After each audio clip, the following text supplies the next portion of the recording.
Hi hello welcome to Eagle Media Works. Chittajallula Lakshmipathirao అదేనండి మన లక్ష్మీపతి. బహుశా ఈయన రచయితగా అందరికీ తెలియకపోవచ్చు, కానీ నటుడిగా అందరికీ తెలిసిన మనిషి.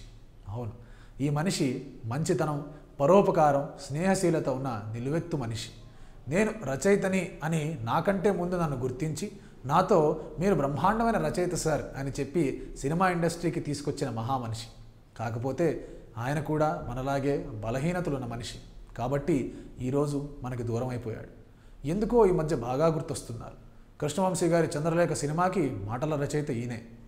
అంతకంటే ముందు దూరదర్శన్, జెమినీ టీవీల్లో సీరియల్స్, షోస్కి స్క్రిప్ట్స్ కూడా చాలా రాశారు.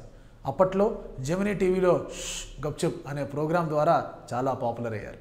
ఆ తర్వాత ఆయన నటించిన మొదటి సినిమా చూడాలని ఉంది.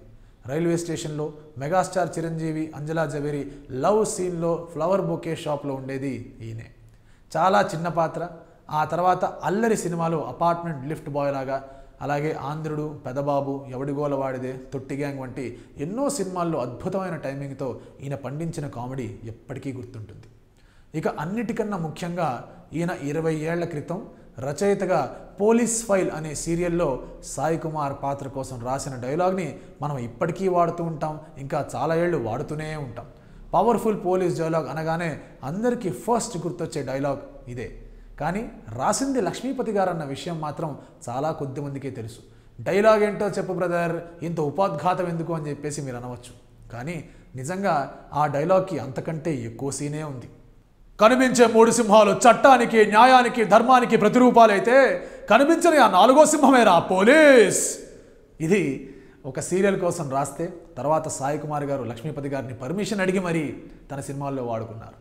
ఇలా ఎన్నో అద్భుతమైన డైలాగ్స్ రాసి అత్యంత అద్భుతమైన పాత్రలు వేసి మనల్ని రంజింపజేసిన లక్ష్మీపతి గారు ఏ లోకంలో ఉన్నా లేదా పునర్జన్మ సిద్ధాంతం ప్రకారం మళ్ళీ పుట్టేసి ఉన్నా సంతోషంగా ఉండాలని కోరుకుంటూ లక్ష్మీ భూపాల్ గారు ఈ రైటప్ రాయడం జరిగింది. లక్ష్మీ భూపాల్ గారు ఒక రచయిత. ఆయన్ని ఎవరైతే ఇంట్రడ్యూస్ చేశారో ఆయన గురించి ఇంత మంచి రైటప్ రాయడం నన్ను చాలా బాగా ఇన్స్పైర్ చేసింది. అండ్ అందుకే ఈ వీడియో చేయబుద్ధి కూడా అయ్యింది. డెఫినెట్గా లక్ష్మీ భూపాల్ గారు ఈ రైటప్ చాలామందిని కదిలిస్తుందని నేను ఆశిస్తున్నాను. నన్నైతే కదిలించింది. మరొక్కసారి మీ ద్వారా లక్ష్మీపతి గారిని గుర్తు చేసుకోవడం అనేది నిజంగా చాలా సంతోషించే విషయం. ఆయన మన మధ్య లేరని ఒక బాధ మాత్రం ఉంది, కానీ ఆయన మళ్ళీ మీరన్నట్టుగానే పునర్జన్మ సిద్ధాంతం ప్రకారం ఒకవేళ కనుక పుట్టేసి ఉంటే మళ్ళీ కళల ప్రపంచానికి రావాలి, మళ్ళీ మనందరినీ ఎంటర్టైన్ చేయాలని చెప్పేసి కోరుకుంటున్నాం. ఈ వీడియో కనుక మీకు నచ్చితే లైక్ చేయండి, కామెంట్ చేయండి, షేర్ చేయండి. ఇలాంటి మరిన్ని వీడియోస్ కోసం please subscribe to Eagle Media works. Thank you so much.